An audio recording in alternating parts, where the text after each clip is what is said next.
Bueno, vamos a diseñar componentes de ingeniería. Vamos a aprender cómo hacer correctamente un diseño de ingeniería y todos los proyectos tienen una metodología distinta, pero básicamente tienen estos cuatro pasos. Lo primero sería, bueno, si no tengo material, elaborar el material con el cual voy a fabricar mi componente, medir las propiedades que tengo de este material y bueno, finalmente con eso tener los parámetros para diseñar mi componente o hacer la geometría.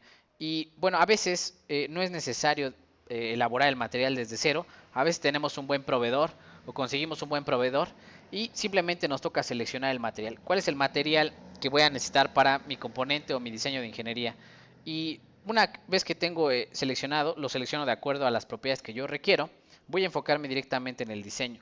Ahí voy a ver qué geometría necesito para llevar a cabo el desempeño de mi componente de ingeniería, llevar a cabo lo que yo necesito de mi pieza. Y finalmente, bueno, antes de producirlo en masa, probablemente hagamos un prototipo, alguna simulación en computadora para ver cómo se comporta mecánicamente y finalmente es importante hacer un análisis económico, si es viable económicamente producirlo en masa y comercializarlo o si tiene un impacto ambiental importante y probablemente sea dañino para el ambiente, no lo pueda producir como tal. Y bueno, básicamente este sería el diagrama de flujo de lo que se tiene que hacer. A veces en ingeniería de materiales uno se enfoca en una sola parte, nos toca trabajar en una sola parte, pero bueno, este es el proceso completo que se debe llevar a cabo para diseñar correctamente un componente de ingeniería.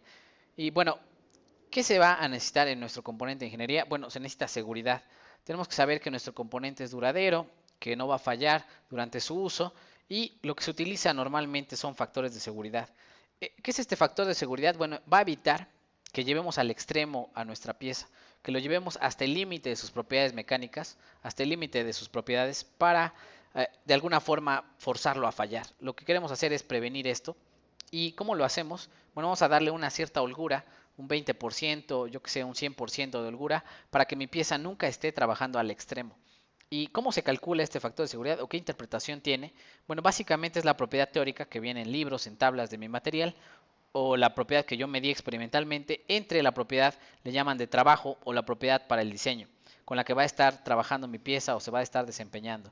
Y bueno, normalmente son valores mayores de 1, es decir, 1.2, 2, 4, etcétera. Son valores mayores a la unidad porque normalmente se le busca dar holgura para que mi pieza no trabaje al extremo. Y bueno, ¿cómo elegir correctamente un factor de seguridad?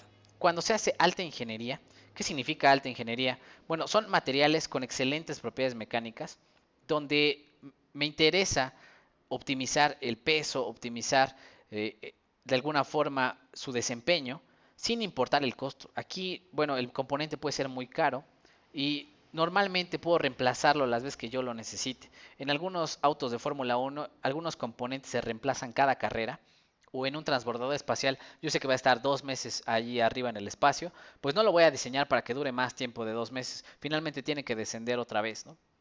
Y bueno, muy pocas veces nos va a tocar desarrollar algún componente de ingeniería con estos factores de seguridad, porque bueno, requieren mucha experiencia, además requiere hacer prototipos, probarlos antes de que sean usados, alguna simulación mecánica, se necesita mucha experiencia en general. ¿Qué se va a usar normalmente? ¿Cuál es el factor de seguridad estándar? Es 2. ¿Y qué se busca en un factor de seguridad de 2? Es un componente seguro. Se busca que el componente resista muy bien esfuerzos cíclicos, es decir, que no tenga que reemplazarlo rápidamente, sea duradero como tal, que se pueda producir en masa, que tenga un balance entre precio y costo y desempeño, pero además, bueno, me interesa que sea duradero y que tenga una buena apariencia, tenga la sensación de seguridad. Normalmente se utiliza un factor de seguridad de 2. ¿Qué quiere decir? Que las propiedades van a estar justo a la mitad. Se va a llevar a cabo un desempeño a la mitad de las propiedades mecánicas. Y bueno, finalmente el factor de seguridad más seguro o para un diseño estructural sería de 4. ¿Por qué se utiliza un factor de seguridad de 4? Bueno, son estructuras en las que no se requiere optimizar el peso. No importa cuánto pesa una construcción, finalmente el suelo es la que la va a cargar. Y bueno, las propiedades no tienen que ser como tal óptimas, pueden ser intermedias, no tener tan buenas propiedades, pero bueno, voy a aprovechar el bajo precio, pero para asegurar la seguridad estructural, pues voy a utilizar suficiente material, voy a hacer hasta 4 veces más material del necesario.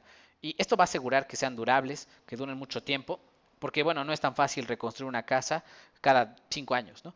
Entonces, ¿por qué es importante elegir correctamente el factor de seguridad? Si yo elijo un factor de seguridad de 4 en una mesa, por ejemplo, pues probablemente esté usando material de exceso, sea muy pesada para transportarla, pero además va a tener un costo muy elevado y no necesito que una mesa dure, yo que sé, 50 años. Probablemente 10, 15 años sea suficiente para que yo la reemplace. Probablemente va a fallar antes por corrosión o por otros factores que no tengan que ver con las propiedades mecánicas de la pieza.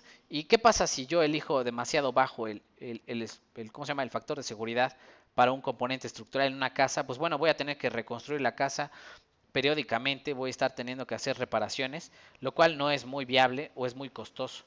Y bueno, finalmente, ¿cómo diseñar ingenierilmente un componente?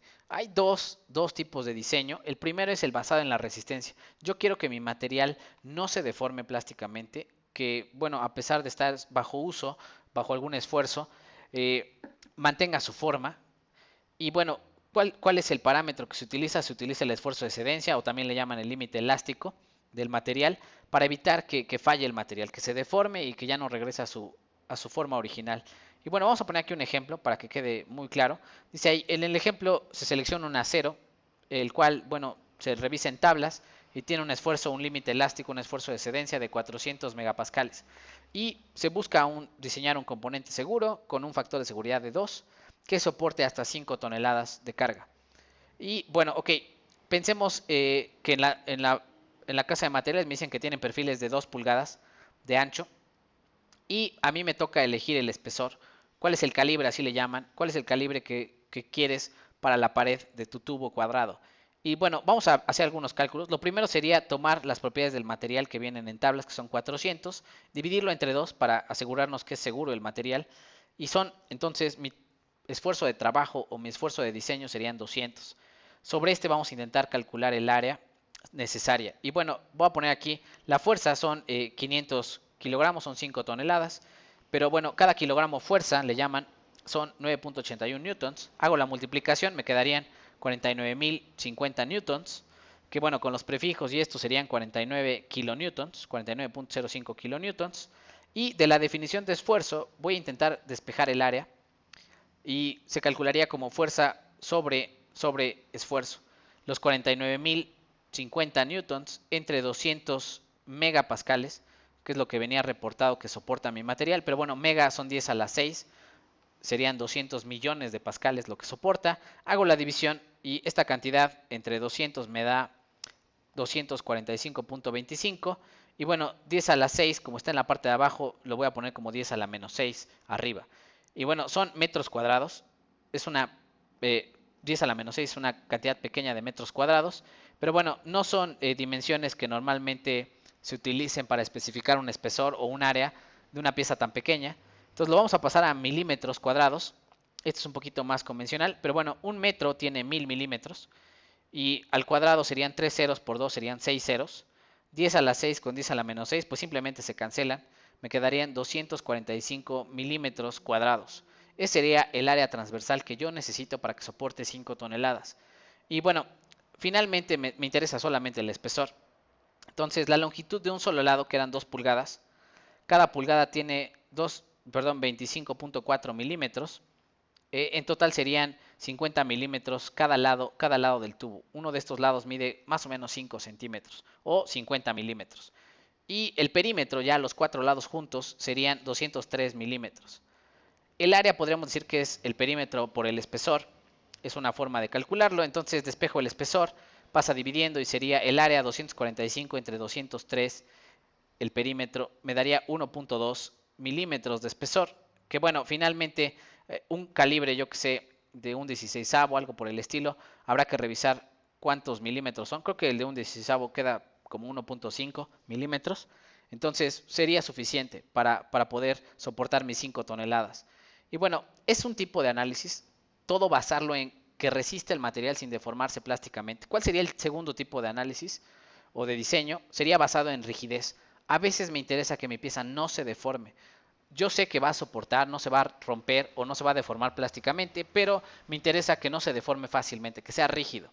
Y ahí lo que se va a intentar utilizar es que el material no se estire demasiado porque va a dar una falsa sensación de resistencia, no, va a sentirse como que no resiste tanto.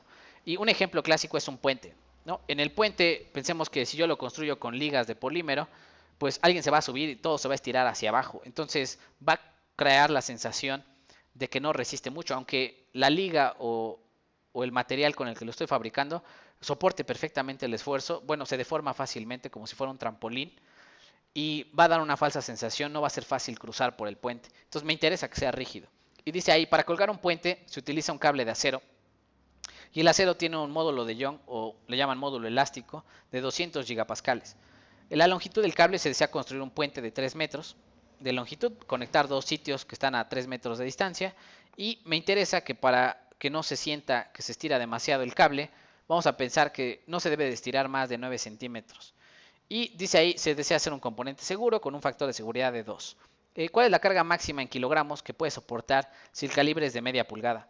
Y se utilizan 8 cables. Entonces pongo 8 cables, el puente está soportado por 8 cables de calibre de media pulgada. Y vamos a ver si no se estira mucho, si no se deforma mucho al cruzar. Y dice ahí, son 200 gigapascales lo teórico, lo divido entre el factor de seguridad que son 2, me daría 100 gigapascales. Ese sería el módulo elástico.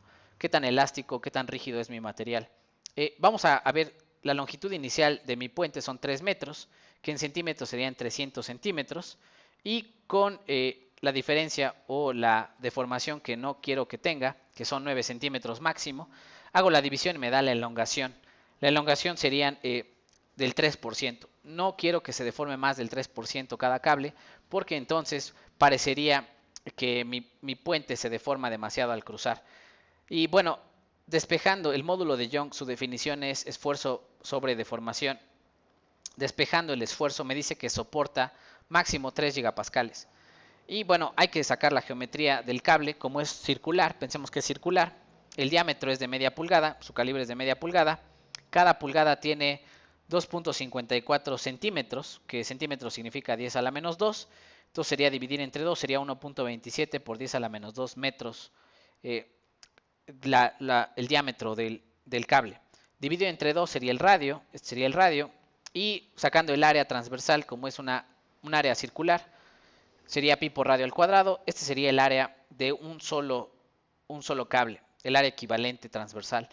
Y bueno, finalmente, bueno, vamos a pasarlo a metros para que se pueda cancelar con los gigapascales y poder calcular la carga en kilogramos.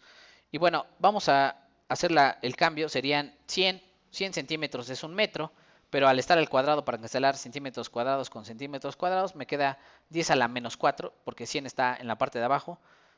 Serían dos ceros, 2 por 2 serían 4, 10 a la menos 4 con 10 a la menos 4 quedaría 10 a la menos 8. Y como son 8 cables, pues sería por 8 veces. Este sería el área transversal total entre los 8 cables. Habría que calcular la fuerza.